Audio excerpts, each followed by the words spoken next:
I've told my daughters, granddaughters, from the time they were old enough to understand what I was saying, and I mean it, there's not a single thing a man can do that a woman can't do as well or better.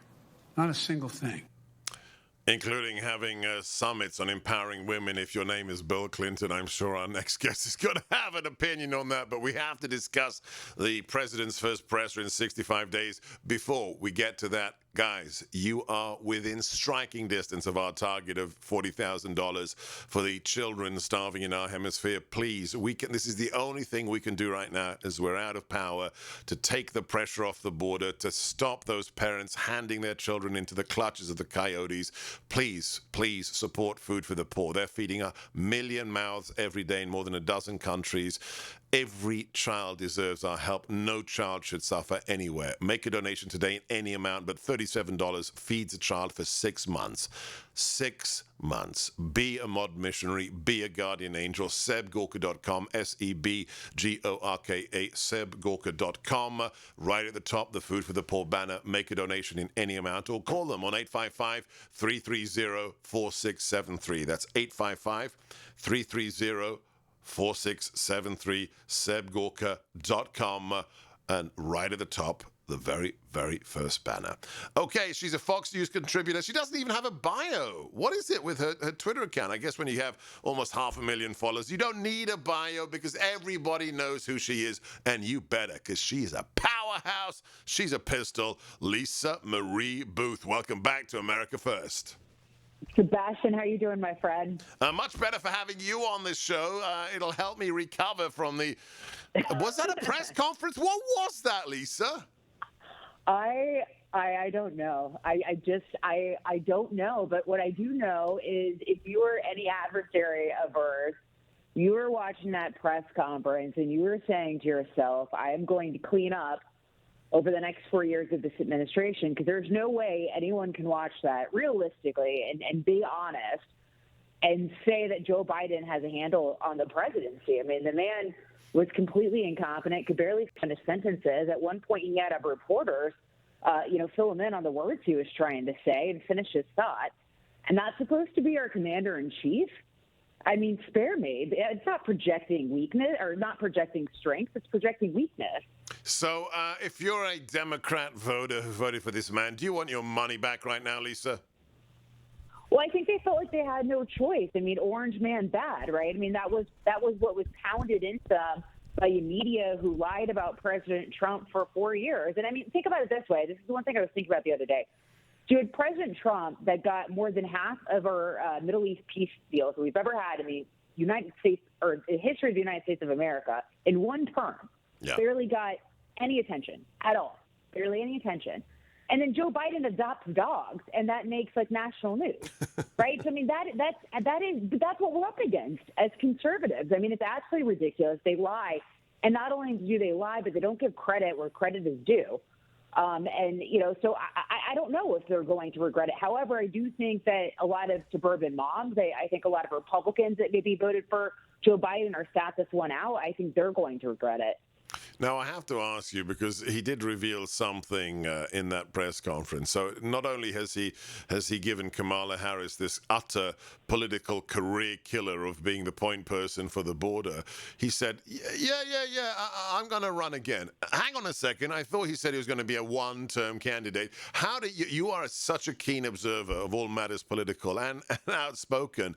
How do you think the institutional Democrat Party, Nancy, Chuck, and everybody else reacted when he said, yeah, I'll be around for another 7 years?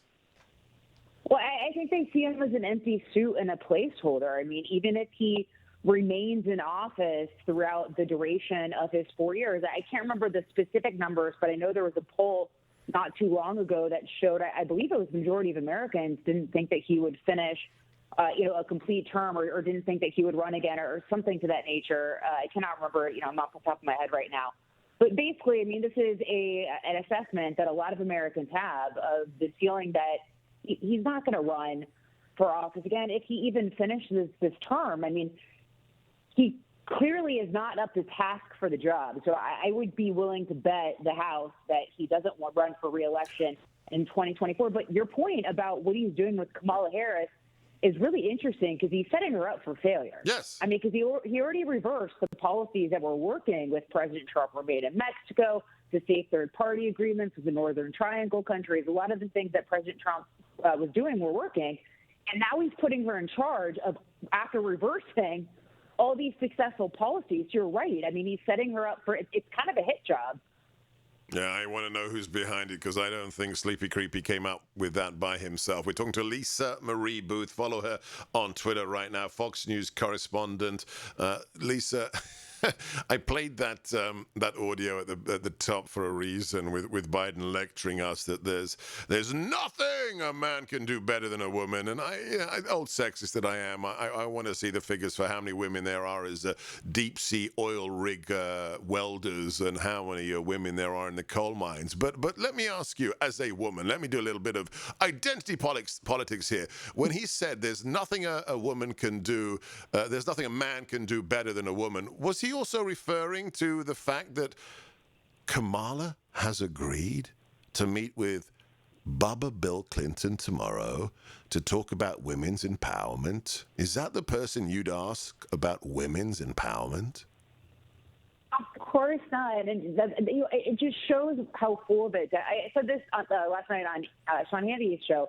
On Hannity, I was saying that, look, Kamala Harris would probably sit down with Charles Manson to talk about human rights if he were still alive today, because it's all about power for this woman. And I actually think we should be very, very concerned about Kamala Harris. I would much rather have, Joe Biden is empty suit. Clearly there are people behind the scenes running the show.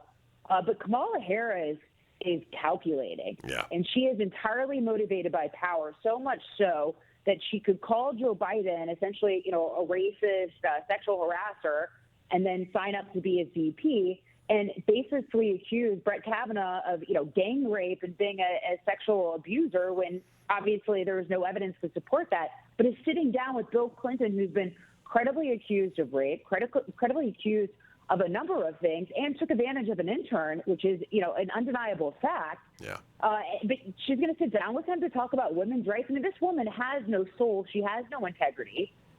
She is solely in it for the power. She'll do and say anything to obtain that power. And so she's the kind of politician that you really have to worry about because she's someone that, will take her knees out to get ahead.